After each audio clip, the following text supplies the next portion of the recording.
Bom dia, irmãos. Bom dia, irmãos. Amém. Depois de 2 domingos, nós retornamos à classe Paulo, a mensagem normal, né? O estudo que nós estamos fazendo. Pedi só para colocar o slide ali.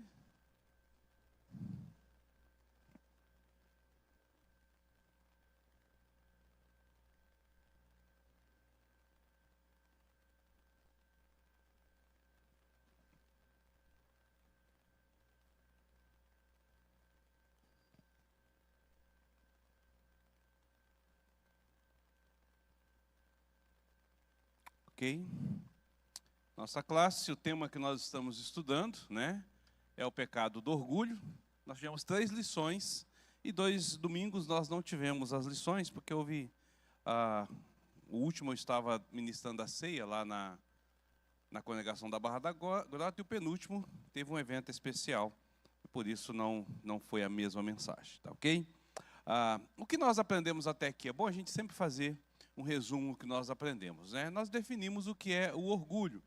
Então, o orgulho é uma exaltação desordenada ou uma exaltação a nós mesmos acima do estado ou do nível que nos foi designado, tá certo? Então, essa é a ideia de orgulho. É uma exaltação exacerbada, exagerada, a respeito daquilo que nós somos, ou de como nós somos, ou do estado em que nós estamos, elevando o nível além daquilo que é a realidade sobre nossas vidas, né? E o orgulho, é bom a gente sempre lembrar, ele está ligado ao egoísmo, é um dos ramos do egoísmo, e ele está ligado àquela ideia do prazer do homem. Então, o orgulho é para que nós tenhamos prazer, a ideia é que nos leve ao prazer. E nós estamos estudando sobre isso porque o orgulho nunca foi uma virtude. Biblicamente falando, nunca foi uma virtude. Nós temos hoje o orgulho como virtude, mas ele nunca foi uma virtude, ele sempre foi visto como pecado, tá? Então, todos aqueles que se deixam levar pelo orgulho, estão cometendo pecado diante do Senhor, pecado de traição e pecado de idolatria. Então, a gente precisa estar ciente disso. Então, quando a gente usa aquela expressão, né? Nossa, eu tenho orgulho do meu filho. Cuidado, porque eu sei que você está usando a palavra como virtude, mas a palavra orgulho, ela é pecado. Ela não tem a ver com virtude. Tamanha é a distorção daquilo que nós temos vivido nos tempos de hoje.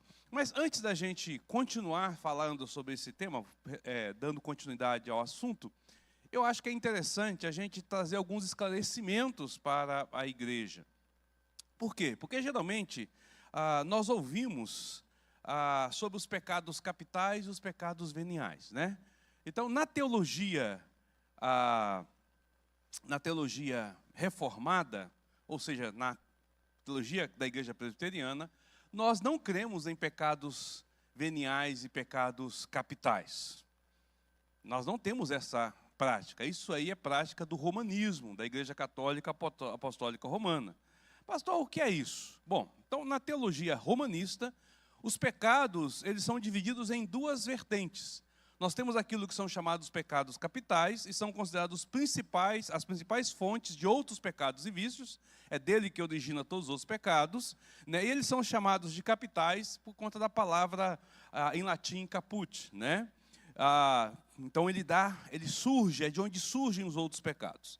Já aquilo que são chamados de pecados veniais, são chamados pecados comuns e são considerados como pecados menos graves. Então, eles são falhas menores e não rompem completamente a nossa relação com a pessoa do nosso Senhor, né? Mas enfraquece a graça divina sobre nossas vidas. Então, dentro do conceito da igreja católica, os pecados capitais são problema, os pecados veniais nem tanto. Mas o que é que a teologia reformada diz? A teologia reformada enfatiza que pecado é pecado. É uma ofensa contra o Senhor. Nós não distinguimos pecados veniais de pecados capitais. Todo pecado é uma ofensa e deve ser levado a sério. Porque o nosso foco está na total depravação do homem, que vai afirmar que em todas as partes do ser humano, todas elas foram afetadas pelo pecado após a queda. Então, todo o contexto do homem, ele leva a essa condição de pecado e nós devemos levar a sérios a condenação que Deus faz sobre o pecado. Então não existe um pecadinho e um pecadão. Pecado é pecado. Tá? Por que eu estou falando sobre isso? Porque nós estamos tratando de um pecado que é considerado o chamado pecado capital, que é o orgulho, né? E nós temos falado muito sobre isso, enfatizado muito sobre isso, e talvez você possa confundir as coisas. Então, tenha certeza de que pecado é pecado, tá certo? Vamos voltar ao nosso estudo aqui. Então, nós definimos o que é pecado, nós dissemos que esse pecado do orgulho está ligado ao egoísmo, né? É um ramo do egoísmo, do nosso egocentrismo, o homem no centro. Todo pecado origina exatamente do homem no centro, e o orgulho é aquela parte que é para trazer prazer, para levar a sensação de prazer ao homem, né?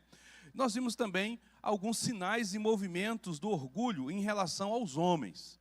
Nós tivemos a oportunidade de ver 8 desses sinais, mas nós estamos adotando aqui uma visão sobre o estudo de Richard Bach, né?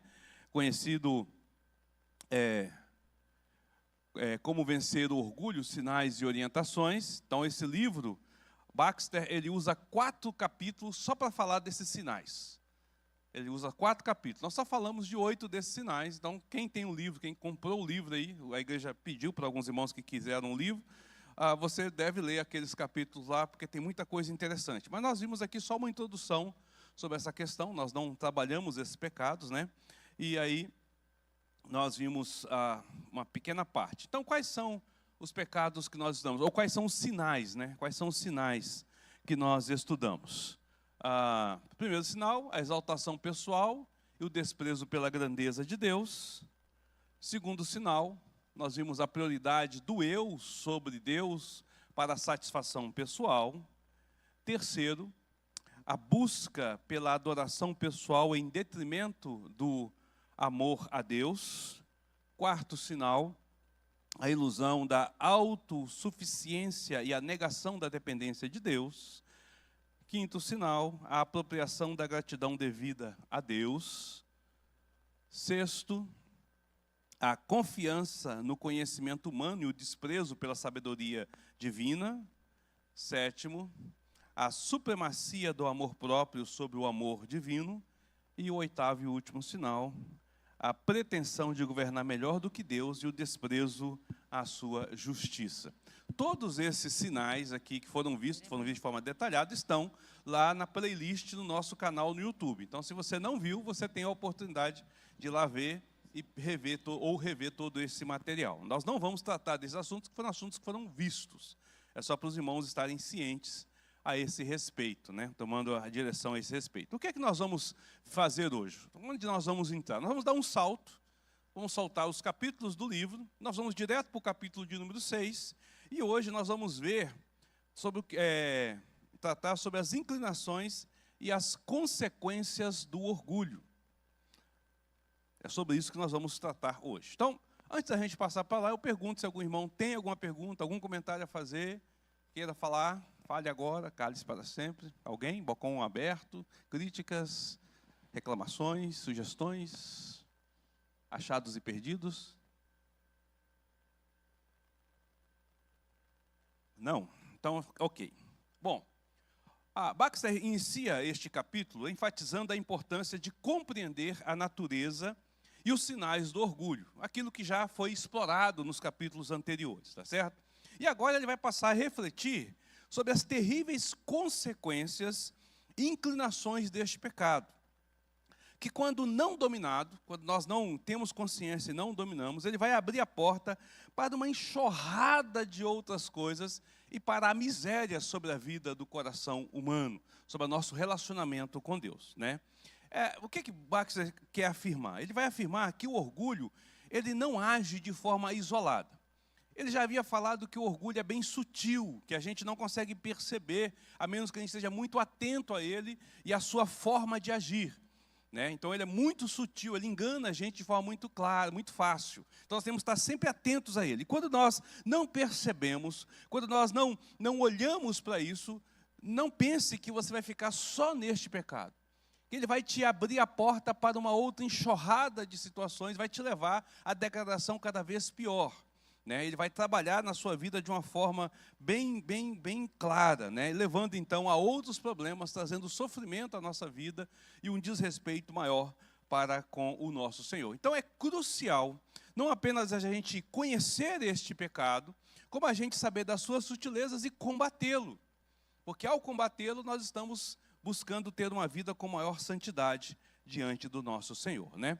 Quais são as inclinações e as consequências destas inclinações? Como é que isso acontece, ou o que isso provoca em nossas vidas? A primeira coisa que nós precisamos de entender é que nós não brincamos e não devemos brincar com orgulho, porque o orgulho, ele é um pecado, ele é um veneno comum e devastador. A gente, às vezes, perde a noção do quão terrível ele é. Abra a sua Bíblia, por favor, lá em Provérbios, capítulo 16, versículo de número 5. Provérbios 16, versículo de número 5. Lembrando que, como o nosso livro de matéria de estudo é a palavra de Deus, os textos não vão estar lendo aqui, você vai ler na Bíblia que está com você aí, que você deveria estar com ela sobre as mãos, né? Então, Provérbios 16, versículo de número 5. Acharam aí? Diz assim: abominável é ao Senhor todo arrogante de coração, é evidente que não ficará impune. Abominável. É um veneno comum e devastador. O orgulho leva as pessoas a buscarem a aprovação e o louvor dos homens, ao invés de serem humildes diante de Deus. Ele vai estar querendo aparecer, ser visto, ser reconhecido. Isso vai fazer com que ele se volte para os homens, em vez de se voltar para o Senhor. Baxter diz que é melhor ser um cristão humilde e notado apenas por Deus, do que buscar a glória e o reconhecimento dos outros. Deus não julga pela posição ou status, mas justifica aqueles que são humildes e arrependidos. E em verdadeiro arrependimento, então o humilde declara: ó Senhor, sê propício a mim, pecador. O orgulho é como uma marca que vai nos contaminar. É como se fosse uma peste que vai encher as nossas vidas, uma doença infecciosa, e ela vai trazendo efeitos colaterais. Então, ele penetra de forma profunda na nossa vida, né? E aí ele vai afetando o caráter e a espiritualidade da pessoa. Quando nós deixamos o orgulho, então, agir de forma fácil sobre a nossa vida, nós vamos experimentando essa degradação, né, como uma doença que vai infeccionando cada vez mais o nosso corpo, até nos levar à morte, tá certo? Então a gente precisa de entender que a gente não pode brincar com esse pecado, porque ele é um veneno devastador, é devastador. Nossa irmã, Janaína, meu Deus do céu, cadê o microfone? Está ali com nosso irmão Diácono Vitor.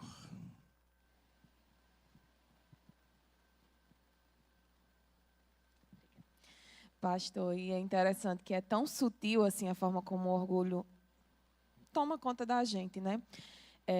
Eu estava lendo a biografia do John Bunyan, né, o escritor do Peregrino, e relata lá que teve um sermão que ele pregou e que no final uma irmã foi até ele e disse: pastor, que bênção essa pregação, não sei o quê. Aí ela elogiou muito ele, aí ele disse assim: minha irmã não precisa falar isso, porque Satanás o tempo todo, durante a pregação, falou para mim. Entendeu? Porque por ele viu que o trabalho que ele tinha realizado tinha sido algo muito bom, que realmente as pessoas estavam sendo tocadas com aquela palavra, e o inimigo já começou: olha aí o que você fez, olha aí o que você falou. E depois já veio a resposta, Deus confirmando mesmo isso daí, né? Que a irmã já veio para elogiar e ela: não precisa dizer não, que Satanás o tempo todo falou. Já é uma forma, é tão sutil que, tipo assim, vem através dos elogios, e a gente se exalta naquilo dali, né? Se conforma, e quando vê, o orgulho está tomando de conta. Algo que não, assim, não está na cara, mas é algo que é interno, que vai vindo, e quando você vai se exaltando nisso. Exatamente. É interessante como que essa realidade... E nós vemos uma sociedade em que nós queremos o ego massageado. Nossa, quem é que não gosta, né, de ser elogiado? Quem é que não gosta de ser reconhecido? Isso tem sido assim... Na nossa sociedade tem sido difundido, divulgado e até exigido, né? Eu mereço, eu preciso disso para que eu seja feliz. E esse é o grande mal que a gente tem, né? O Júnior não... O Esdras Tá ali, tá atrás do seu microfone. Não, pastor, eu estava comentando com o Júnior aqui exatamente, a gente tem uns profetas aqui no Brasil que a gente aparece no Instagram de vez em quando, assim, né? O cara fala assim, não, depois de Elias eu sou o maior profeta na face da terra, né?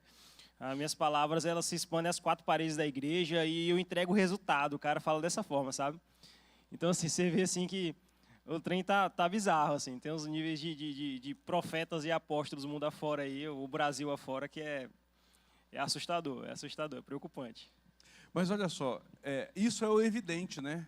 Mas existem coisas que não são evidentes. Nós mesmos, nós lidamos com orgulho de forma muito clara na nossa vida e nós nos deixamos levar ele de uma forma muito simples. Por exemplo, quando nós estamos desenvolvendo algo para o Senhor, até mesmo a nossa leitura bíblica, a nossa oração, que a gente vê que o irmão não está indo tão bem, a gente fala assim, poxa, deveria se dedicar mais, como eu me dedico, né? A gente puxa para a gente essa...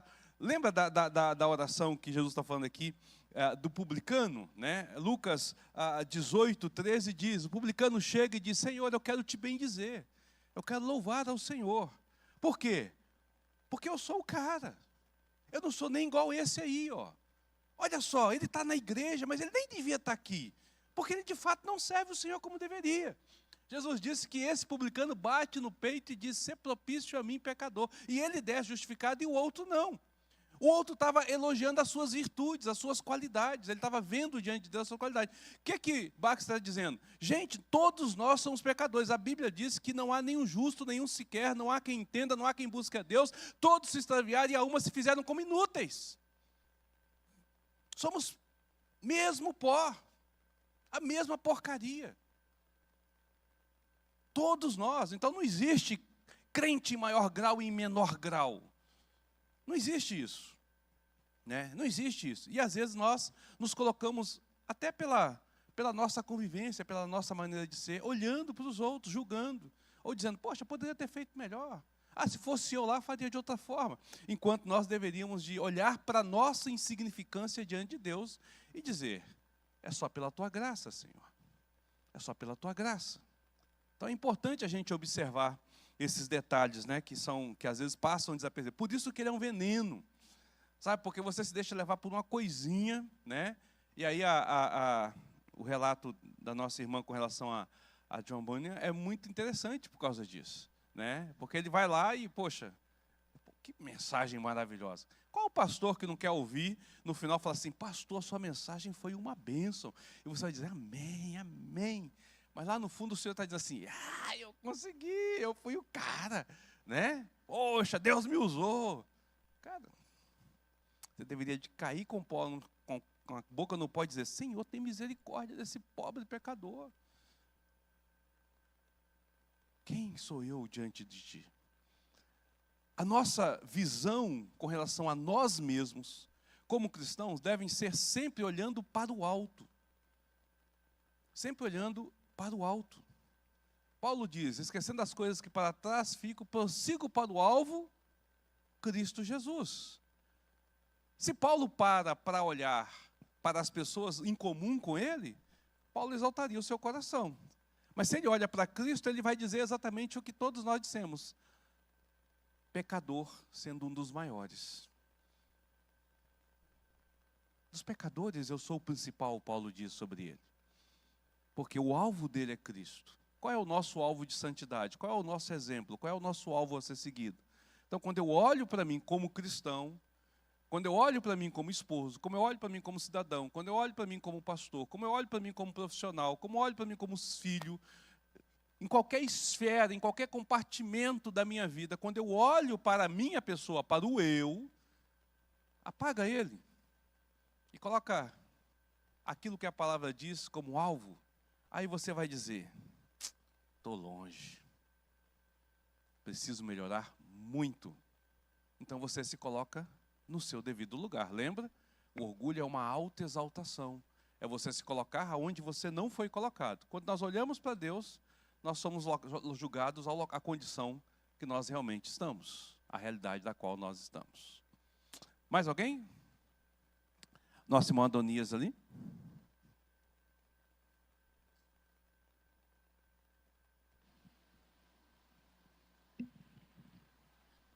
Bom dia. É uma linha que eu acho muito interessante. Mas quando a gente traz para a gente, há dois formatos que eu vejo das pessoas. Uma social e uma cristã.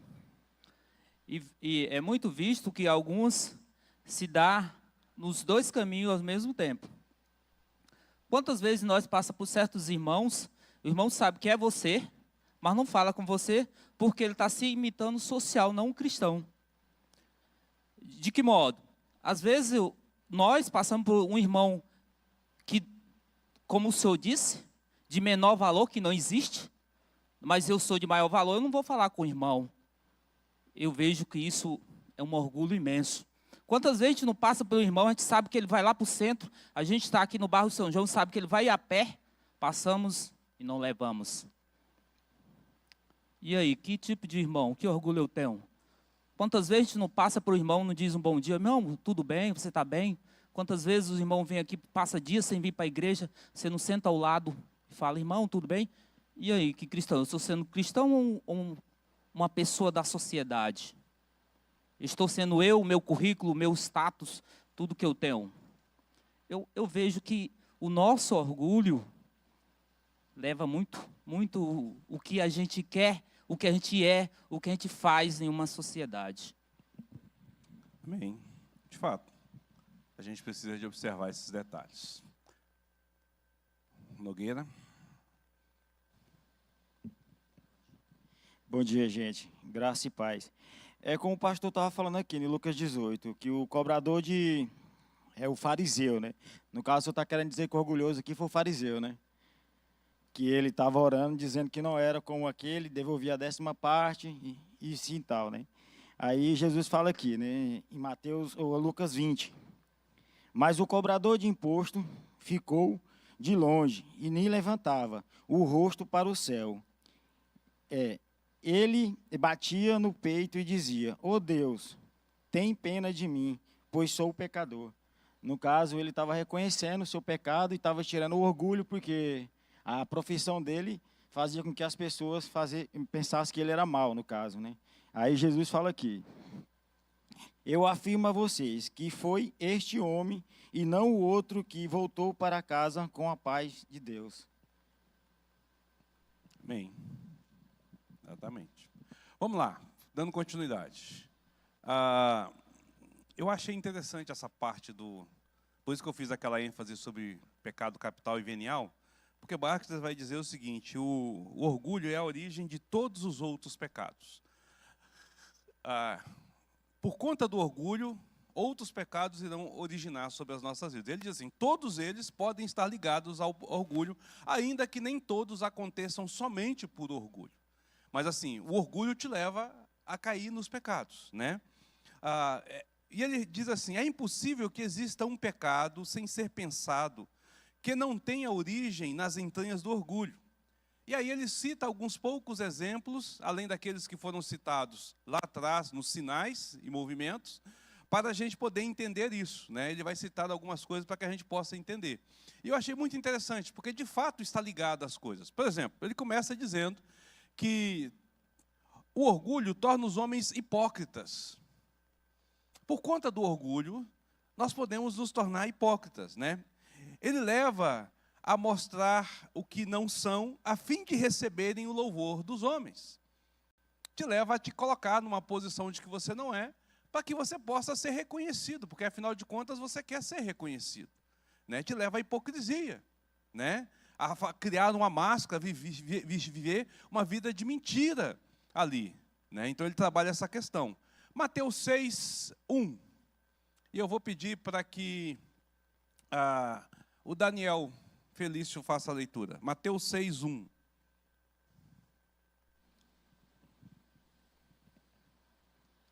Guardai-vos de exercer a vossa justiça diante dos homens, com o fim de serdes vistos por eles. Doutra sorte, não tereis galardão junto de vosso Pai Celeste. Olha só, a fim de ser vistos por eles. Aí ele fala sobre a questão de exercer a nossa própria justiça, né? Então a hipocrisia, ela tem a sua origem ali no orgulho, né? Por conta do orgulho, nós vamos querer viver de forma hipócrita apresentar aquilo que nós não somos, para que a gente possa ter o reconhecimento das pessoas. Nossa, que grande homem! Nossa, que servo de Deus! Nossa, que família maravilhosa, né? Oh, como ele é grande, como ele é isso, como ele é aquilo.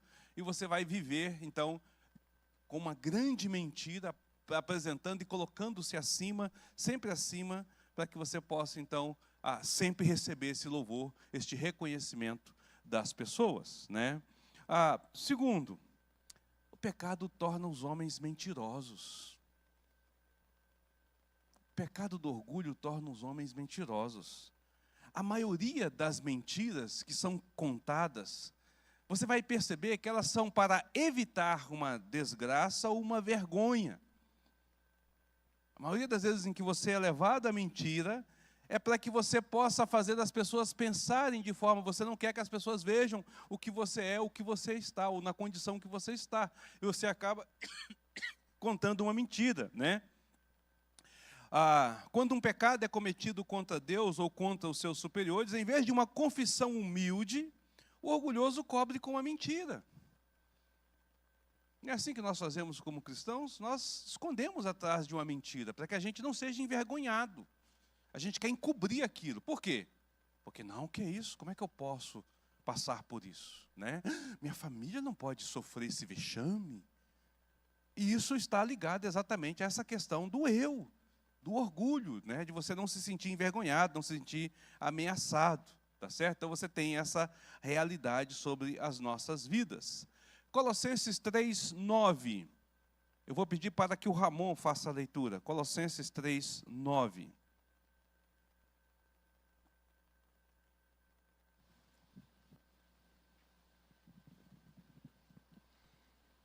Não mintais uns aos outros, uma vez que vos despistes do velho homem com os seus feitos.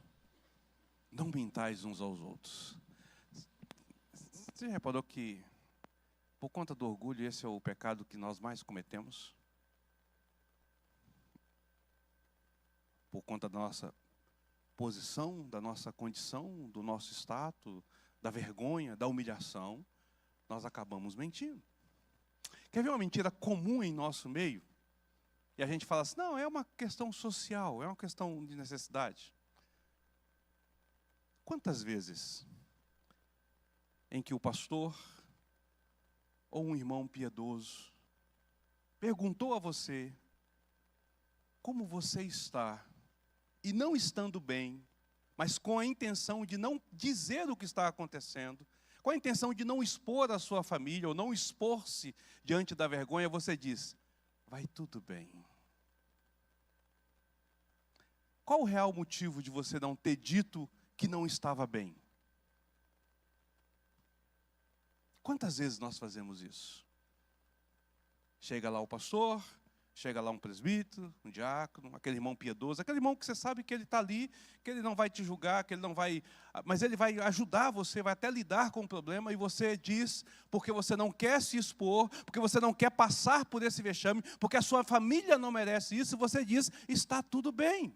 E fica com o problema lá guardado, com a dificuldade para ser enfrentada.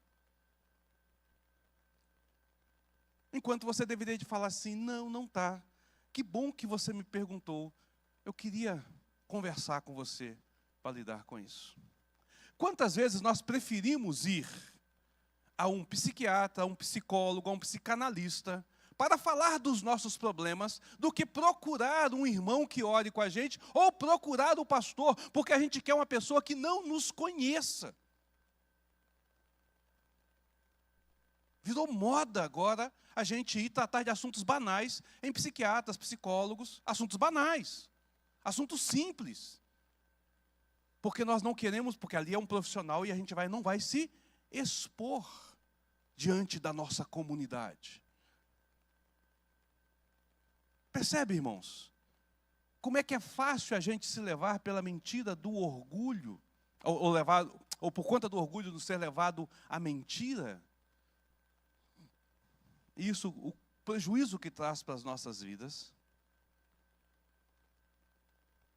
Então, se por um lado nós somos hipócritas, querendo esconder as coisas e mostrar um valor que nós não temos, uma realidade que nós não temos, por outro lado, nós somos mentirosos porque nós não queremos ir para a vexatória, não queremos ir para a vergonha, ou pelo menos não queremos nos humilhar diante da situação. O que é que ele vai pensar de mim? Como ele me verá diante dessa situação? E aí nós mentimos uns aos outros, enquanto nós não deveríamos de mentir uns aos outros. Agora, é claro, a gente precisa de ter cuidado com isso, né? Observe que eu estou falando um homem piedoso, um pastor, um presbítero, alguém de confiança com quem eu possa falar. Você não vai falar da sua vida para todo mundo. Você não tem essa obrigação. Não é isso que eu estou falando. Não é isso que eu estou falando. É um texto na Bíblia muito interessante, que está lá em 2 Reis. Quer ver? 2 Reis. Deixa eu abrir aqui. Está logo no início ali. De Eliseu e a Sunamita. 2 Reis, capítulo de número 4. Tem um fato interessante aqui. A história ela é conhecida dos irmãos. Para aqueles que não conhecem, deixa eu orientá-los sobre essa história. Existia uma mulher sunamita, né, que ela via passar o profeta sempre na frente da sua casa, o profeta Eliseu. Então ela resolve, conversa com seu marido e fala assim: vamos fazer um quarto aqui para que esse profeta possa descansar? Ele sempre passa por aqui. E aí ela fez o quarto, era uma mulher piedosa, e o profeta passou a pousar. E quando ele descia, então, passando por Sunem, ele ia lá e descansava nesse quarto. Um dia ele, conversando com o seu servo Joazi, falou assim: poxa, essa nossa irmã tem feito tão bem para a gente, tem nos ajudado tanto, o que será que nós podemos fazer por ela? Né? Porque eu quero retribuir o benefício que ela fez por nós. Então, ele fala assim: chama ela lá. E aí ela fala: a senhora tem alguma causa para ser conversada com o rei, uma vez que eu tenho acesso ao rei? Não, eu estou bem, vivo entre o meu povo, estou bem, tenho um casamento, estou feliz, tenho uma vida boa, estou estabilizada. Geazi vira para ele e fala assim: ela não tem filhos. O que ela não tinha era filhos. E aí o profeta diz então que naquele tempo, daqui a um ano, ele passaria lá e então ela estaria com um filho. E ela de fato tem um filho, o filho nasce. E ela diz assim: não minta a tua serva. Essa eu não sei, ela parece que ela já estava até conformada com a ideia de não ter filhos. E quando isso vem, reacende essa esperança e essa alegria, né? Afinal de contas, o que o casal quer é que tenha filhos. O normal é que tenha filhos no casamento. Então a mulher vai se sentir realizada através dos filhos, o marido vai se sentir melhor através dos filhos. Então, e aí ela fala: não minta a tua serva. Não estou mentindo não. Daqui a um tempo você vai ter um filho. E vai. E o menino nasce. E o menino cresce, passa a ser alguns anos. Um dia esse menino tem uma grande dor de cabeça. Ele vai levar a refeição ao seu pai que está na roça, passa mal, volta, ela coloca ele então sobre o quarto do profeta, coloca ele sobre sua cabeça sobre a sua perna, e o menino morre. Então ela imediatamente manda chamar o seu marido e fala assim: eu preciso de um jumento, preciso de um animal, uma montaria, porque eu preciso de estar com o profeta. O que aconteceu? Por que você vai lá? Não é tempo de festa? Não se preocupe, eu preciso de ir até o profeta. E ela pega a montaria e fala ao rapaz que vai guiando: não pare para ninguém, vão direto para a casa do profeta. Enquanto ela está indo, Eliseu, então, recebe de Deus uma visão e diz assim: a sunamita está vindo até nós. E diz assim: Geazi, vai até ela e pergunta se vai bem. Se vai bem ela, se vai bem o seu filho, se vai bem o seu marido, se a sua casa vai bem. E aí, então, ele passa à frente e vai. E diz: vai bem? Ela diz: tudo bem, e segue.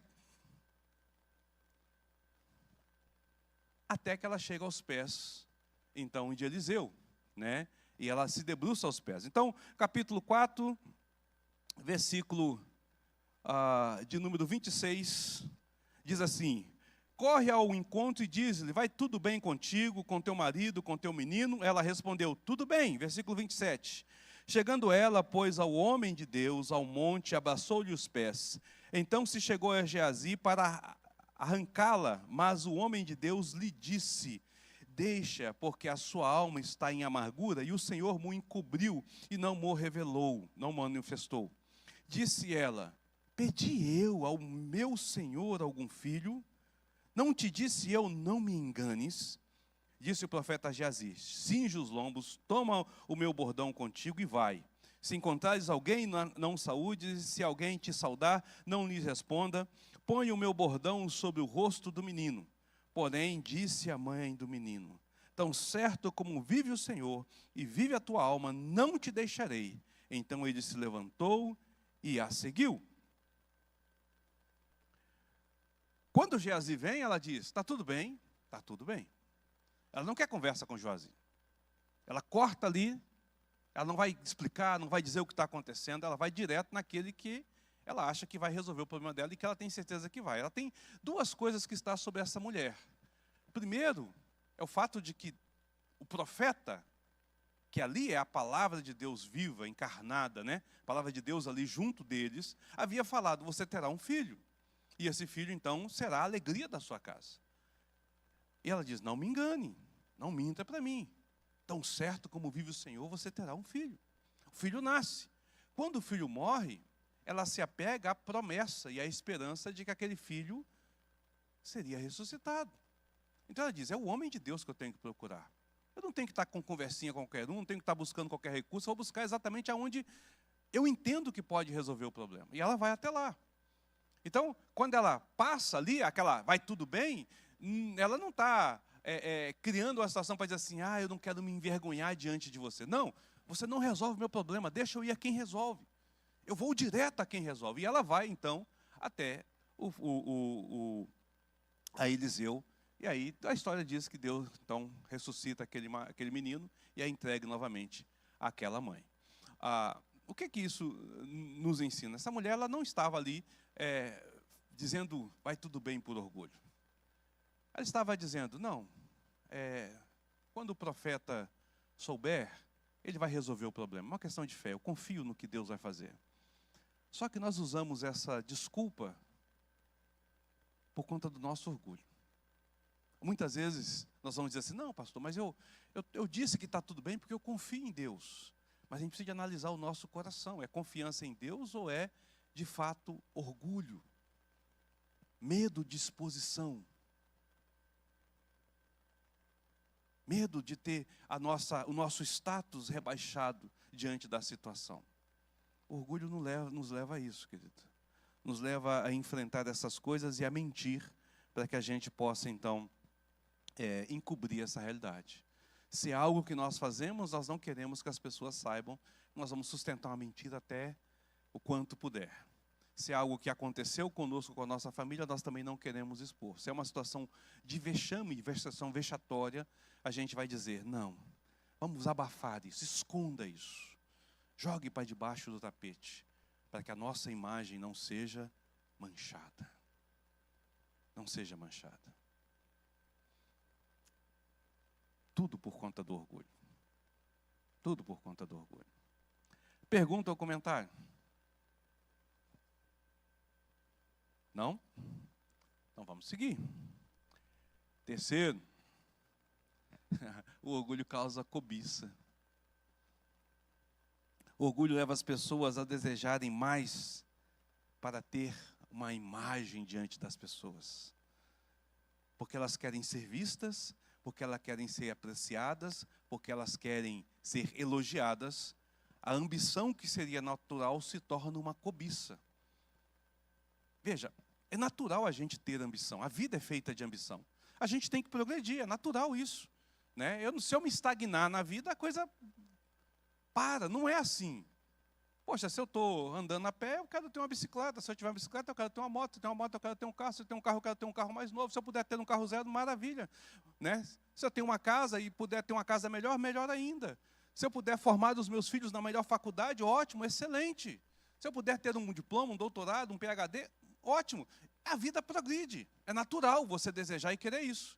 O problema é quando isso se torna o seu alvo por conta das outras pessoas. Para que as pessoas te enxerguem, para que as pessoas te vejam. Não, mas eu preciso de ter, porque já pensou? Eu não posso ficar na situação que eu estou. Eu não posso estar da forma como eu estou. Né?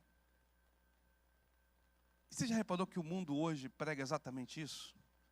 Que o que vale é a sua imagem. Hoje você não é reconhecido pelo que você é reconhecido pelo que você tem.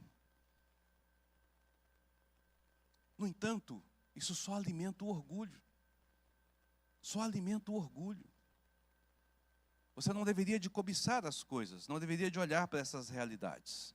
Tiago 3, versículo de número 16. Tiago 3, versículo de número 16. Vou pedir o Júnior para fazer essa leitura. Tiago 3, 16.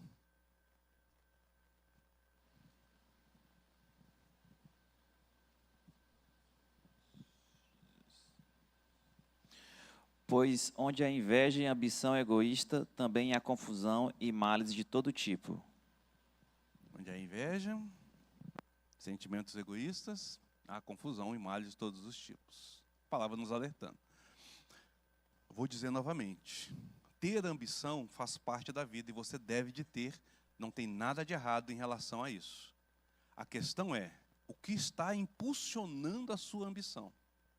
Você está querendo progredir porque é natural da vida, ou você está querendo aparecer porque você quer ser reconhecido, visto e elogiado pelos homens? A nossa irmã Janaína aqui, Vitor, você vai ter que ficar mais para cá para o meio, porque esse microfone vai rodar hoje.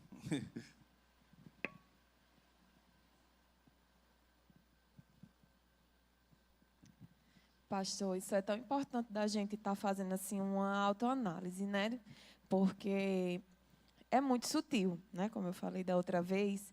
E às vezes a gente está correndo atrás disso daí, querendo ser visto, e a gente nem percebe, né? Porque é algo sutil, realmente. Às vezes é algo que a gente tem que parar e ver o que é que está movendo o nosso coração. Tem um livrinho, Ego Transformado. Livretinho, indico demais para os irmãos aqui, que tem tudo a ver com esse estudo. Ele é uns R$13, é baratinho na Amazon. Mas foi um dos melhores livros que eu li. E uma das coisas que o autor Tim Keller fala é essa questão de como é cansativo isso, sabe? Você está correndo atrás, né, de ser visto, de ser elogiado, mesmo que você não esteja percebendo que é nessa intenção. E ele dá um exemplo de Madonna. E ele diz que admira ela por ela ter esse autoconhecimento, que muitos de nós crentes não temos. Ela falou em uma entrevista que ela sempre estava buscando atrás de fazer algo extraordinário, porque a sensação que ela tinha após isso, de ser elogiada, louvada, fazia com que ela ficasse lá em cima. Mas nessa entrevista ela falou que, passados os dias, as pessoas param de falar daquilo que ela fez, o ego dela murcha, e ela começa a ficar triste, e ela começa a procurar outra coisa extraordinária, né, para ela, extraordinária no mundo dela, né, claro, para ela fazer, para chamar de novo a atenção das pessoas para ela. E ele falou que achava isso muito interessante, dela ter esse autoconhecimento, dessa necessidade que ela tinha de estar com esse ego super inflado. E nesse livro, ele também compara essa questão desse ego, desse orgulho, com um órgão. E ele fala do super... Então, imagina assim, um órgão nosso, um pulmão super inflado. Ele precisa que aquele ar fique lá, sensível. Então, fiz isso, não me elogiaram. Fiz uma programação na igreja, ninguém foi. Teve não sei, enfim, você começa a ficar se doendo, né? É o que a gente chamou de mimimi. Que a gente tem muito isso, e é por causa desse orgulho que a gente não percebe que a gente está sentindo. A gente tem a necessidade de... por que não falaram comigo hoje na igreja? Ninguém me deu bom dia. Hoje ninguém perguntou como eu estava. Hoje eu estava tão triste, ninguém percebeu. Entendeu? Então, assim, porque eu estou me colocando no centro, eu estou querendo ser vista, eu estou atrás dos meus direitos. Quando, na verdade, a gente tem que, como Paulo fala, eu acho que primeiro é 2 Coríntios 4, que é o texto base desse livro, que ele fala como que ele não se importa nem com o julgamento das pessoas, nem com o dele próprio. Porque até o dele pode estar sendo ruim. Aí, no livro, fala de Hitler. Hitler tinha ótimas intenções. Mas nem por isso o julgamento que ele estava fazendo, do que ele estava fazendo era certo. Porque o que importa é o que Deus diz que eu preciso. Então, Deus não quer os holofotes na gente, né? Então, é muito sutil e cansativo. E quando a gente percebe isso, a gente descansa. Porque aí eu paro de me envolver em 1001 programações, porque as pessoas têm que me ver lá participando, ou porque as pessoas têm que me ver o quanto eu sou talentosa, o quanto eu sou boa. Isso traz um descanso, porque, cara, não importa o que estão pensando de mim, mas o que pensam sobre Deus. Entendeu? Então, é cansativo esse orgulho, esse ego inflado. E quando a gente percebe isso, traz um descanso, uma paz que só Jesus pode dar. Ah, eu não fui para a programação. Tudo bem, Deus sabe por quê. Ah, mas fulaninho vai achar que eu não fui porque eu sou irresponsável. Mas não importa isso. O que importa é o que o Senhor pensa. Ele está vendo por que você não foi. Ou por que você não fez tal coisa. Amém. Mais alguém? Pastor, vai ter um item sobre causa de comparação, algo assim? Comparação ou comparativo? Vai, a gente vai estar... Não, então vou deixar para falar quando chegar nele. O Emerson ali. Pastor, o homem mais rico que teve na terra, ele diz assim: amontoei também para mim prata e ouro, tesouros de reis e de províncias, provi-me de cantores e das delícias dos filhos dos homens, mulheres e mulheres. Engrandeci-me e sobrepujei a todos os que viveram antes de mim em Jerusalém. Perseverou também comigo a minha sabedoria. Tudo quanto desejaram os meus olhos, não lhes neguei, nem privei o coração de alegria alguma, pois eu me alegrava com todas as minhas fadigas. E isso era a recompensa de todas elas. Considerei todas as obras que fizeram as minhas mãos, como também o trabalho que eu, com fadigas, havia feito. E eis que tudo era vaidade e correr atrás do vento, e nenhum proveito havia debaixo do sol. Não teve tempo nem de aproveitar a vida. Né? Os melhores momentos da vida dele, na presença de Deus, ele não aproveitou. Verdade. Né? Ele aproveitou com regalias, né? Mas na presença de Deus, não. E ele viu que tudo isso aí era vaidade, correr atrás do vento. Vai morrer, vai deixar para quem? Para quem brigar? Eu não sou contra ter herança, deixar bem claro, não sou contra ter herança. Mas cuidado com a vaidade, cuidado. Vai morrer, sofrer, deixar os outros se brigando com o outro ainda. Verdade. Bom, vamos lá, vamos continuar aqui. Outra coisa, o orgulho torna os homens mais lisonjeiros, oportunistas e bajuladores. Na intenção de querer ser visto, ser reconhecido, a gente fica bajulando as pessoas para que elas possam, né? Nossa, como ele é e tal, né? Então a gente aproveita, fica ali sendo oportunista nas coisas para que a gente possa aparecer, para de alguma forma a gente possa ser visto, né?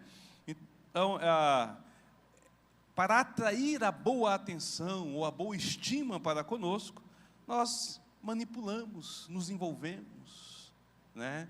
Nós ficamos aquele puxa-saco, ficamos ali lisonjeando, porque fulano ali vai, né, então eu preciso dele, deixa eu chegar ali perto e tentar alguma coisa ali, porque eu preciso de ser visto e tal. A gente vê muito isso na política, né? Na política a gente vê muito isso, mas a gente vê isso muito dentro da igreja. É incrível, irmãos, isso. Vou falar da igreja presbiteriana. Traz um Augusto Nicodemos, para ver o quanto de pessoas que fica ali, né, para tentar de alguma forma ali, na sombra ali, um Hernandes, né, vai lá e tal, não sei o quê, porque quer, de alguma forma ele quer aproveitar essa situação, ser oportunista para julgar, para ali para cima, para poder ter essa realidade, porque são pessoas que são vistas e tal, então a gente tem essa situação, Roberto brasileiro, não, porque ali, não sei o quê e tal. Gente, está se levando pelo orgulho, quer status, quer estar numa posição na qual ele não deve estar, não precisa estar. Não é ali que ele deve estar. A gente precisa de entender essa realidade, né? 1 Tessalonicenses 2:5, eu vou pedir o Emerson para ler, eu vou pedir a Iriam para ler. 1 Tessalonicenses 2:5. 1 Tessalonicenses 2:5.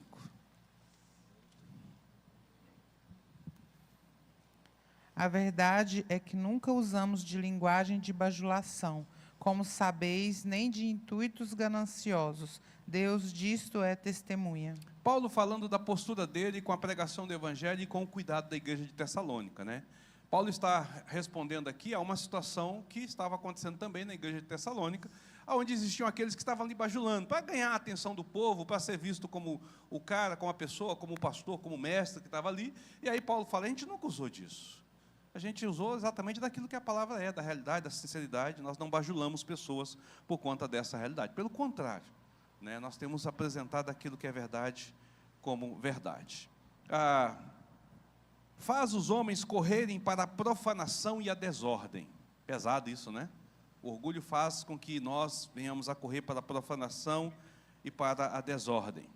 Para evitar a vergonha de sermos desprezados e reprovados, a fim de que as outras pessoas, então, nos considerem especiais e meticulosos, nós, às vezes, nos sujeitamos a situações que são reprovadas pelo Senhor, que levam até, inclusive, à profanação, né, a profanação do nome do Senhor, que levam à desordem das coisas. Isso é muito comum a gente ver, por exemplo, na roda de adolescentes. O cara é crente, o menino é crente, está ali e tal, e aí ele vai se conter dessa realidade de crente, vai estar ali no meio de umas brincadeiras que ele não deveria de estar, porque Deus não faz parte desta realidade, vai se sujeitar, né, a algumas situações. Às vezes nós fazemos isso, né, na questão do trabalho, na questão não, mas aí eu não posso, porque já pensou, né? Então ali até a profanação chega a acontecer do Senhor, o nome de Deus é tomado em vão, há muita pornografia, há muita coisa ruim, muita coisa feia, e você está no meio ali e diz, não, mas é por quê?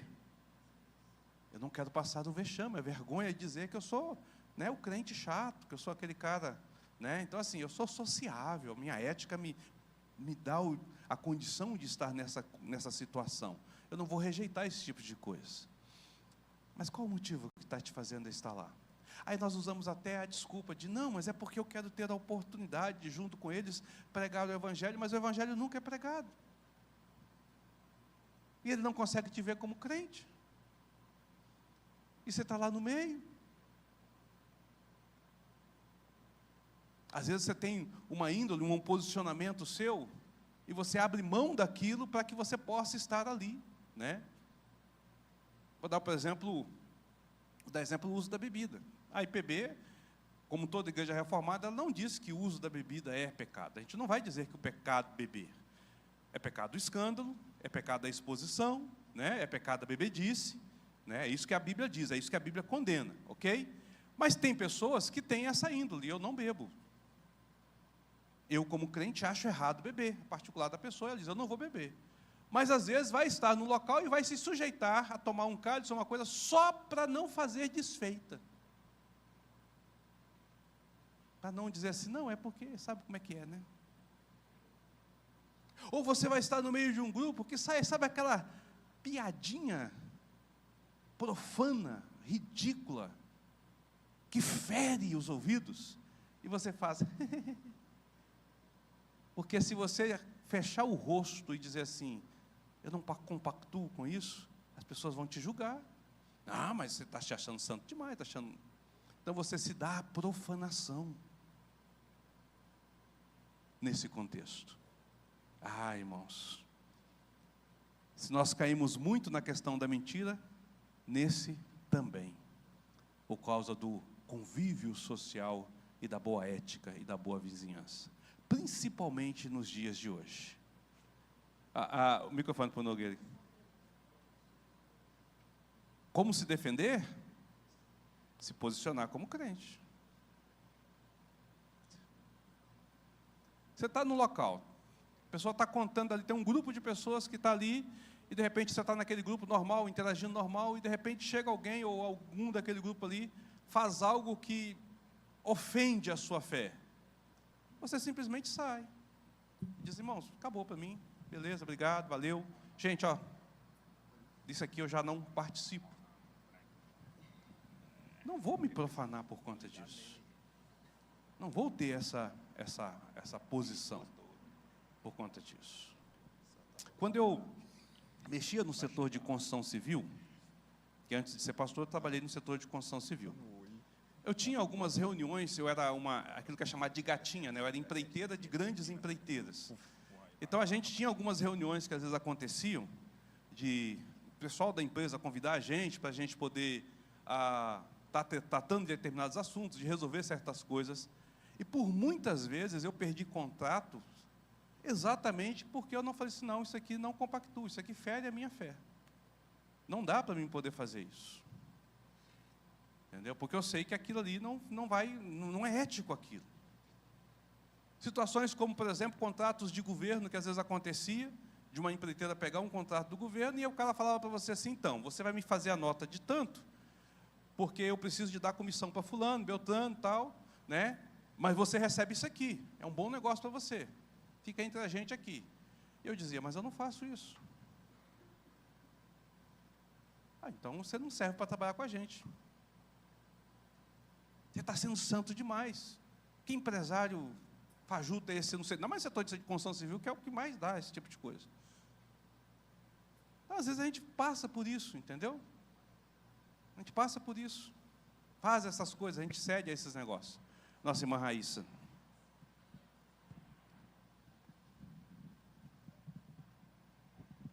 Bom dia, irmãos. Pastor, é interessante porque ainda essa semana eu falava sobre isso com uma amiga, a questão das rodas e o que acontece. A gente sabe que a questão do ser evangélico, hoje em dia, em alguns aspectos, é uma questão que, por conta de certas condutas de certos pastores e certas igrejas, isso virou, abre chacota, né? E a gente, como presbiteriano, e não só presbiteriano, mas todo cristão sério, tem que se ver defendendo, não, mas...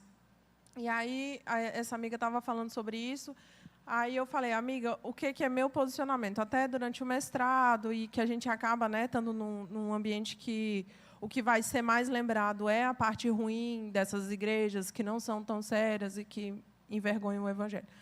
Quando essas pessoas traziam à tona questões sobre esses pastores e essas igrejas, eu não me colocava no sentido de defendê-los, porque eles não estão do lado do evangelho da Bíblia. Então, eu não tenho compromisso com essas pessoas, porque elas não têm compromisso com a Bíblia. Mas eu sempre deixava claro, não é todo evangélico, não é todo cristão, essas pessoas não estão pautadas na Bíblia, para que ficasse, Raíssa está ouvindo falar mal de crente, está ouvindo falar... Não. Há aqui essas pessoas não estão pautadas na Bíblia. Então, e quando o assunto inclina para um jeito, não, então a gente vai falar mal, porque hoje em dia todo mundo quer ser respeitado, né? Então, você tem que ouvir minha voz, você não... E aí todo mundo tem lugar de fala. E aí o Esdras falando aqui. Aí eu comecei também a me posicionar, não, olha, eu entendo que vocês não concordem, que vocês não sigam, mas aqui a gente não vai descer por aí, vocês não vão falar mal de Bíblia, de não sei o quê. Então, assim, há também esse posicionamento que é desconfortável, mas se for feito também com educação, com elegância, eu diria, porque há muita inclinação, tudo tem que ser um barraco. Não, gente, eu sou cristã, eu entendo e respeito e eu sigo a Bíblia. Se a gente for descer por aí, a conversa vai acabar, eu vou embora. Mas se posicionar, mas também né, não precisa fazer um barraco, mas deixar claro para as pessoas o posicionamento. Mas é essa divisão, porque a gente tem muito, infelizmente, tem crescido os evangélicos e cristãos que não são bíblicos. E isso nos coloca em umas situações que você fica, meu pai eterno, e agora? E que aí e eu entendo que é preciso se posicionar também. A gente não pode defender quem não está sendo bíblico, né? Amém. Isso cai nesse segundo ponto que eu vou falar. O primeiro ponto aqui é com relação à nossa participação, nos deixando levar para a profanação e para a desordem, ou seja, aquilo que eu, como cristão, não deveria de estar junto, estou junto, né? A segunda é justamente isso, Raíssa, que você está falando. Afasta os homens de qualquer dever para com Deus. Quando nós estamos diante de uma sociedade, uma comunidade, um grupo, e ali há uma situação em que você, como crente, deve se posicionar por dever à palavra do Senhor, por respeito ao Senhor, por ser servo de Deus, e você se cala. E você se cala. A faculdade faz isso muito. A faculdade faz isso muito. Você como crente não pode falar, né? Mas a sociedade faz isso muito. quando você deveria de se posicionar. Eu vou dar exemplo, você deu um exemplo muito legal sobre isso, na questão assim, como é que eu me posiciono nisso aí? Porque as pessoas querem me calar. Mas eu vou dar um exemplo mais simples, mais simples. Você tem coragem de orar em público por alguém?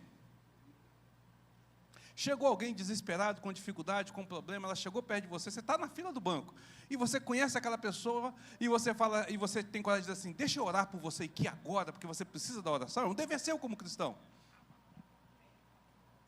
Falar do evangelho em público, se posicionar diante das situações, na cátedra, por exemplo, onde você está, né? Aqueles que estão na escola, que estão na faculdade, que estão fazendo seus doutorados, se posicionar diante da fé. Espera aí, meu amigo, isso aqui é uma questão de, é eu e Deus aqui, é uma responsabilidade minha para com o Senhor.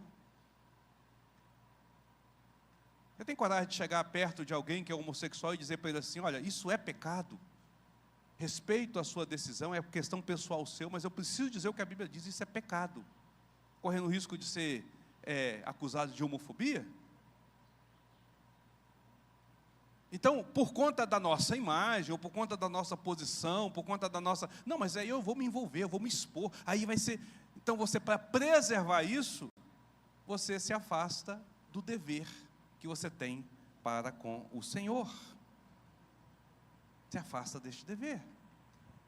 Esse ponto está mais ligado ao que você está falando, né? A pessoa começa a falar mal de crente, você sai de baixo e fala assim, eu não sou crente mais não. Em vez de você se posicionar e falar assim, olha querido, você está falando aí, disso que você está falando é sem propriedade. Você não conhece um crente de verdade. E você teria coragem de dizer assim, me segue como eu sigo a Cristo? Como Paulo fala? Olha para mim, não olha para os outros não. Vou te mostrar o que é ser crente.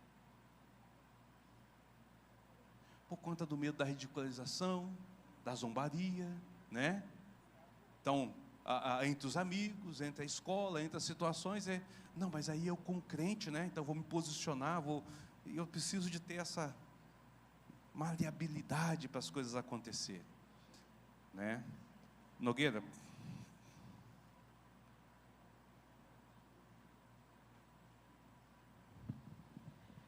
Pastor, eu penso assim comigo, né? Que a palavra de Deus fala que se você tem vergonha de Cristo ao público, Ele também, né, terá vergonha de você perante a Deus. Eu já, nesse caso, eu também tinha essa mania de falar, Senhor, mas eu ajudo tantas pessoas e ninguém fala nem um obrigado. Aí Deus fala no meu sentimento assim, filho, toda a honra e toda a glória é para mim. A sua recompensa vem de mim, dos céus. Então, Ele quer dizer o quê? Que se eu ficar em silêncio, quer dizer que Ele dá a resposta para a pessoa. Eu acho que é uma forma de se posicionar, né? Tipo, respeitar o que a pessoa falou sobre a minha pessoa como um cristão e ficar em silêncio e deixar com que Deus dê a resposta no sentimento dela, porque quem convence a pessoa é o Espírito Santo e não nós, né? Então, esse caso de receber elogio é uma coisa que você tem que vigiar, no caso, né? Como uma vez eu fui fazer um certo tipo de uma oração para uma pessoa que estava enferma. E aí ela pediu muito obrigado, fez um almoço depois e me convidou. Aí eu falei assim, olha, mas a senhora não fala para ninguém que foi eu que vim aqui orar pela senhora, fala que foi Jesus. Porque ainda não é a hora minha de receber elogio. Porque toda a honra e toda a glória é para o nosso Senhor Jesus Cristo. Amém? Pastor aqui. Fala, Emerson. Afasta os homens de qualquer dever para com Deus. A gente escuta muitas pessoas, muitas, eu já ouvi muitas. Eu vou dar dízimo para pastor? Para o pastor ficar rico com dízimo? Por quê? Porque tem testemunhos aí fora que realmente o pastor leva o dízimo. Mas não é realidade nossa, né? Porque nós sabemos realmente. Eu estou falando hoje, a presbiteriana, eu como tesoureiro, o senhor é o pastor da igreja. A gente não vê isso daqui na nossa igreja, não. Graças a Deus. Amém. Nos afasta. Então, nós precisamos de ter esse posicionamento, né? O texto que o Nogueira citou é Mateus 10, 32 e 33, e diz assim, portanto, todo aquele que me confessar diante dos homens, também eu confessarei diante do meu Pai, que estás nos céus. Mas aquele que me negar diante dos homens, também eu o negarei diante do Pai, que estás nos céus. É muito sério isso, né? Se eu tenho um dever para cumprir e não cumpro, e nego, então, a confissão de Cristo, não apresento-me como cristão diante da situação, Deus está dizendo assim, olha, eu também não vou te confessar diante de Deus, não. Sério essa questão, né? Vamos lá, para a gente continuar aqui, para a gente ver se a gente consegue encerrar. Torna os homens agitadores das sociedades em que vivem. Eu acho muito interessante isso aqui. O que é tornar os homens agitadores das sociedades em que vivem? A Baxter diz assim, não existe nenhuma guerra civil, nenhuma revolução, não existe nenhuma intriga, nenhuma divisão de igreja que não tenha nascido por conta do orgulho. Nasceu por conta do orgulho, ele está dizendo, né? A ideia que ele apresenta é que nós vamos agitar a sociedade por conta dessa realidade. Nós vamos agitar a sociedade por conta do nosso orgulho. Eu não quero ser envergonhado, então eu vou criar um problema, ou levantar um motim, ou levantar uma situação, para que a vergonha não caia sobre mim. Ou porque eu fui envergonhado, eu não vou aceitar isso e vou brigar por conta dessa realidade, por conta dessas questões, né? Junto com este ponto está o segundo, né? Que é despedaça a igreja e o Estado. Quantos problemas acontecem exatamente por questão de orgulho? Quantos problemas acontecem? Então, tanto você vai... Eu acho interessante isso, porque assim, você já reparou que quando a pessoa é orgulhosa, ela passa mais vexame? Você está na fila do mercado, acho que a nossa irmã generosa já deve ter visto muito isso lá. Está na fila do mercado, passa no supermercado do caixa, aí faltou, o cartão não passou por algum motivo, deu alguma coisa lá, e a pessoa se sente assim constrangida e faz um barraco, né? Como diz assim, não... O vexame ficou maior, né? Ela cria um estardalhaço enorme, aquela situação toda, eu não volto mais nesse negócio, não sei o que, tal, em vez dela ficar caladinha e deixar passar o negócio. Geralmente o orgulhoso, ele levanta mais as coisas, porque ele não quer se sentir humilhado, porque ele não quer se sentir envergonhado. Passou por uma situação de pecado, vai ter que ser corrigido? Não, de forma alguma, se levanta, se rebela, divide a igreja, cria a situação, porque não quer aceitar essas coisas. Cria uma situação, expõe-se mais ainda do que deveria se expor, e cria uma situação ainda pior, mais vexatória, né? Quantas brigas políticas acontecem por conta de vaidade e orgulho, irmãos? Quantas disputas em vizinhos acontecem por essa questão? Às vezes no trabalho, na empresa, e o que é pior, dentro da igreja, quantas coisas não acontecem exatamente por esta realidade, né? Não vivem como agitadores. Provérbios 28, 25 diz: o cobiçoso levanta contendas, mas o que confia no Senhor prosperará. E aí eu quero convidar a abrir em Tiago 4, versículos de 1 a 3. Tiago 4, versículos de 1 a 3. E eu vou pedir para que o nosso irmão Francisco, o diácono Francisco, faça a leitura. Tiago 4, de 1 a 3.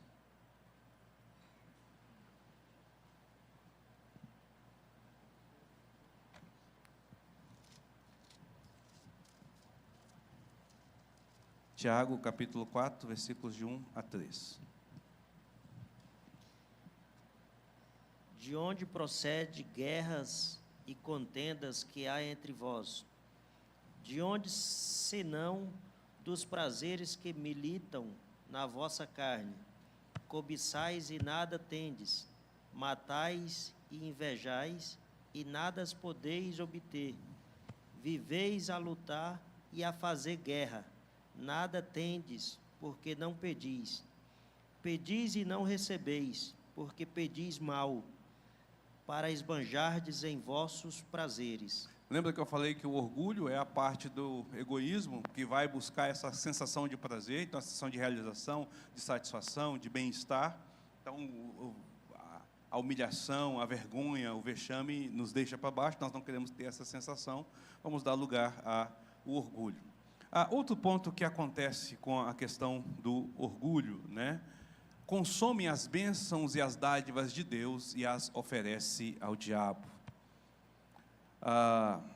O Senhor nos supre dos seus recursos que são preciosos, tempo, dinheiro, né? E aí nós vamos pegar tudo isso aí e investir em coisas supérfluas, em coisas sem sentido, para encher o nosso coração de futilidade, de vaidade, né? Então, Por que você tem que comprar aquela roupa daquela marca que é vendida naquela loja? Por que você só pode usar aquele calçado que é daquela marca, que está na tal loja, assim, que é o último top moda que saiu agora? Né? Por que o seu carro tem que ser o último da geração assim, assim, assim, assim? Por que a sua casa tem que todo ano fazer uma reforma e mudar o mobiliário? Porque hoje agora é moda, né? Os móveis são descartáveis porque você precisa de estar trocando de tempo em tempo a tendência. Tem que estar mudando tendência. Então, a cozinha sua foi reformada tem 10 anos, ela já saiu de moda faz tempo, você tem que fazer uma cozinha nova, mudar a prateleira, bancada, armário, porque a tendência é outra. Por que você faz isso? Por que você faz isso? Não é por conta da vaidade? E aí Deus te dá o recurso. Aí, sabe o que é interessante? E aí vou trazer para a igreja. Nós queremos ter a melhor igreja, a mais bonita, mais bem vestida, mais bem vista, a melhor localização. E quando nós falamos assim, vamos fazer uma oferta para os missionários que estão no Amazonas, que estão no Nordeste, que estão nisso, nós não temos dinheiro. Quando faz algo que tira do meu bem-estar, do meu prazer e do meu status, eu não vou fazer. Não vou fazer. Como eu disse, não é o problema de você ter. A grande questão é por que você faz isso. Por que tem que ser aquela roupa? Por que tem que ser aquele calçado? Por que tem que ser aquele carro? Por que a casa tem que estar nessa condição? Por que a sua viagem tem que ser a viagem dos sonhos para você postar na rede social para todo mundo ver aonde você foi? Por que você está investindo todo o recurso que Deus está te dando para que você tenha uma vida boa, simples e agradável, para aparecer, em vez de usar esse recurso para a glória de Deus? Então você está oferecendo o recurso que Deus está te dando ao diabo, em vez de você oferecer ao Senhor. Por conta da nossa orgulho. A gente quer ser visto, ser reconhecido, ser apreciado. A gente quer que as pessoas digam, nossa, que terno elegante, que peça maravilhosa. Nossa, que carrão, que casona. Nos posicionar no estado. Volto a dizer, irmãos, pode ter, ótimo, tenha. Mas o que você está sacrificando para ter com relação às coisas do Senhor?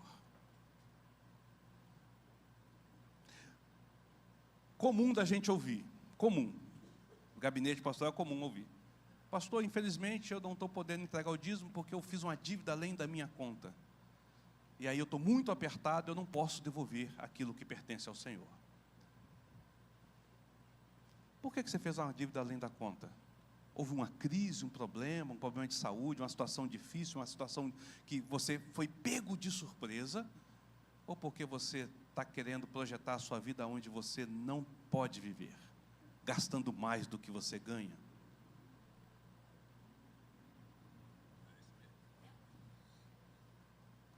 Percebe, irmãos? E por que eu estou fazendo isso? Qual o motivo disso? Como eu disse hoje, nós somos vistos pelo aquilo que nós temos, não por aquilo que nós somos. Houve um período em que o nosso caráter valia mais. Hoje o caráter não vale nada. Infelizmente. O que vale é a posição, é a postura, é a condição da pessoa. Então, aqui fica a situação. O orgulho nos faz consumir as dádivas de Deus para oferecê-las a Satanás. Eclesiastes 5:10 diz, quem ama o dinheiro jamais dele se farta, e quem ama a abundância se farta, e quem ama a abundância nunca se farta da renda. Também isso é vaidade.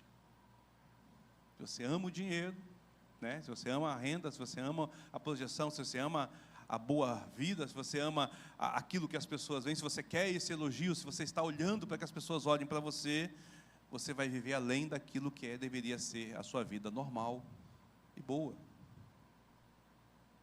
E você vai estar desperdiçando o recurso que Deus te deu. Uma coisa interessante que eu acho da reforma, geralmente,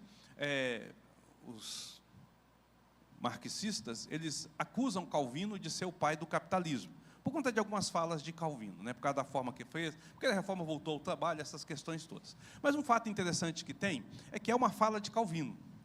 Calvino diz assim: Deus permitiu que haja ricos sobre a terra, e lhes dá a riqueza e a abundância, para que eles sejam instrumentos do Senhor, para a glória do Senhor, para aqueles que não têm. Ele está dizendo assim: Deus te deu em abundância para aquilo que você sobra, você possa glorificá-lo, investindo na vida daqueles que não têm.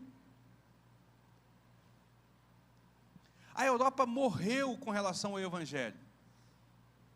A Europa ainda é o continente mais rico do mundo, né? As maiores riquezas se encontram ali na Europa. Mas a Europa, ela teve uma época de igrejas de grandes proporções, de uma riqueza imensurável dentro dessas igrejas. E sabe o que as igrejas fizeram?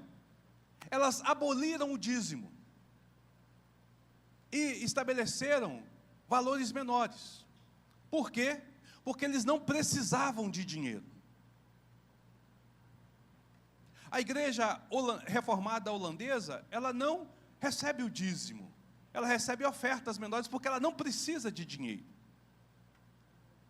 Tem bons templos, tem boa estrutura, as pessoas têm uma vida boa e satisfeita, mas eles esqueceram que outros continentes não têm o Evangelho, e aquele recurso que sobra poderia ser usado para plantar outras igrejas, para alcançar outros povos.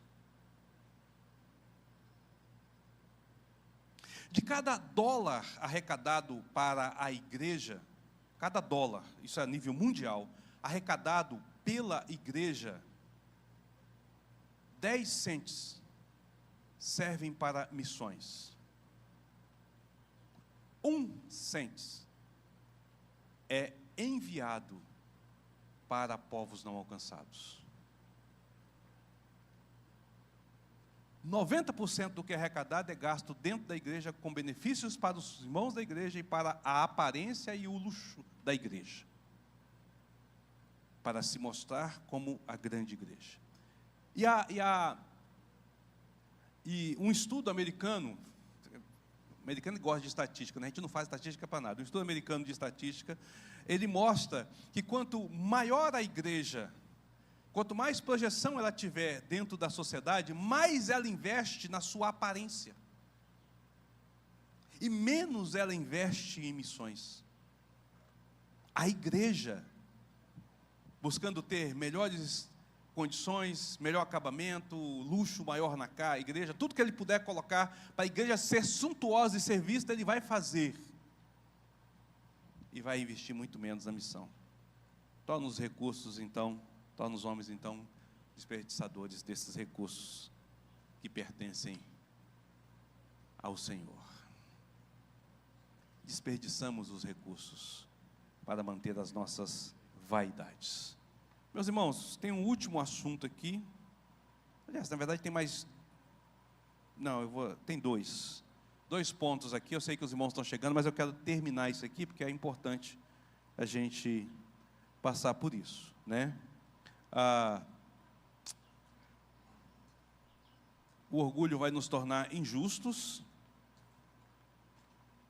Por conta do orgulho, nós vamos ser injustos, né? Leva o homem a escolher a falsidade, a calúnia, o engano, a crueldade, para poder manter o seu status, para poder manter a sua grandeza, ou para alcançar essa grandeza.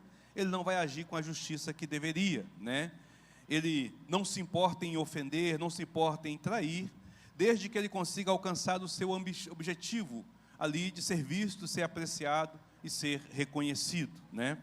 Provérbios 6, 16 e 19 diz assim: 6 coisas o Senhor aborrece, a 7ª a sua alma abomina: olhos altivos, língua mentirosa, mãos que derramam sangue inocente, coração que trama projetos iníquos, pés que apressam para correr para o mal, testemunha falsa que profere mentiras e que semeia contenda entre os irmãos. E a última delas, que eu acho que a gente não pode fazer: o orgulho é intermediário da prostituição e da impureza em nossas vidas. O orgulho, ele alimenta a nossa lascívia. Na intenção de ser visto e ser apreciado, nós acabamos expondo o que não era para ser exposto.